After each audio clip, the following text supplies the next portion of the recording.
నీ అదృష్టం పుచ్చిపోయినట్లే. అంటే పుణ్యకాలం ప్రవేశిస్తుందని అర్థం.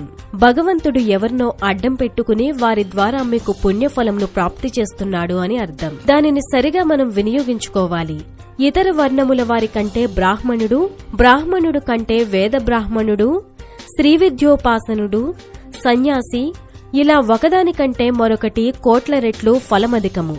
నీవు అన్నం పెట్టడం కన్నా వాళ్లు నీ ముందుకు వచ్చి అన్నం పెట్టు అమ్మా అని చేయి చాచితే అంతకంటే పుణ్యం ఇంకొకటి లేదు.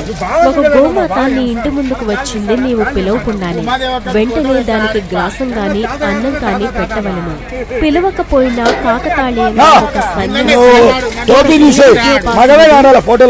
భాగవతుడు, ఒక వేదమూర్తి నీ ఇంటికి వచ్చారు అంటే కళ్యాణోత్సవం సందర్భంగా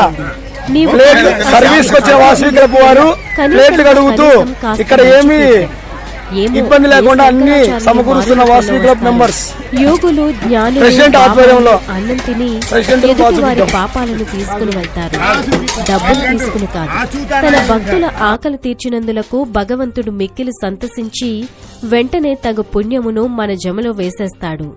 మన పాపకర్మ తొలగిపోతుంది. మహానుభావులకు బుద్ధి ప్రచోదయం చేయిస్తాడు భగవంతుడు నీ కర్మ తొలగించడానికి. నీ పాపకర్మ తొలగించడానికి వారు నీ ఇంటికి వెతుక్కుంటూ వస్తారు. నువ్వు పెట్టే పట్టెడు అన్నంతో నీ జన్మజన్మల పాపాన్ని అంతా వాళ్లు తీస్తారు. నీవు పెట్టే పట్టెడు మెతుకుల కోసం వారు రారు. మరలా నీవు రమ్మని బ్రతిమలాడినా రారు.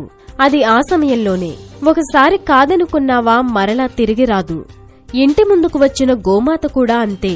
నీ పాపాలు అన్నీ తీసుకుని వెళ్తుంది నీవు పెట్టిన ఒక్క అరటిపండుతో. అమ్మా అన్నం పెట్టు తల్లి అని అడిగిన వారికి